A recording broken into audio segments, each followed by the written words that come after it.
తూర్పు గోదావరి జిల్లాలో రామచంద్రాపురంలో కలకలం రేపిన చారిత్రక బాలా త్రిపుర సుందరి సమేత అగస్త్యేశ్వర స్వామివారి ఆలయంలో నంది విగ్రహం చోరీ కేసు దర్యాప్తు ఆఖరికి చేరుకుంది. 200 సంవత్సరాల క్రితం ప్రతిష్ఠ సమయంలో విగ్రహం కింద వేసిన వజ్రాల కోసం నంది విగ్రహాన్ని చోరీ చేసినట్లు విచారణలో తేలింది.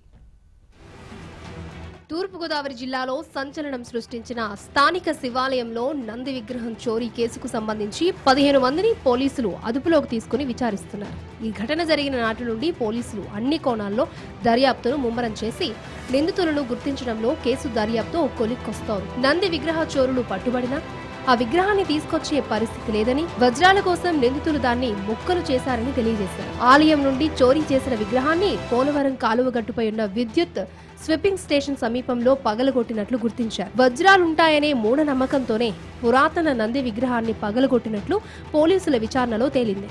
గత నెల 24వ తేదీ అర్ధరాత్రి తర్వాత దుండగులు నంది విగ్రహం చోరీ చేశారు. 400 ఏళ్ల చరిత్ర కలిగిన శివాలయంలో నంది విగ్రహం అతి పురాతనమైంది. సుమారు 1000 కేజీలకు పైగా బరువుండే విగ్రహాన్ని ఒకరిద్దరు మోసుకెళ్లలేరు.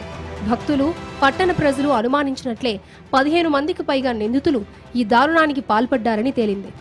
ఈ వ్యవహారంలో కొంతమంది స్థానికులతో పాటు దేవాదాయ శాఖకు చెందిన ఒక ఉద్యోగి ప్రమేయం ఉందన్న ఆరోపణలు వెల్లువెత్తడంతో దేవాదాయ శాఖ అధికారుల నుండి పోలీసులు వివరాలు సేకరించారు. విగ్రహం చోరీలో కొంతమంది యువకులు సహకరించినట్లు తెలిసింది. ప్రధాన నిందితుల ఆచూకీ తెలియాల్సి ఉంది.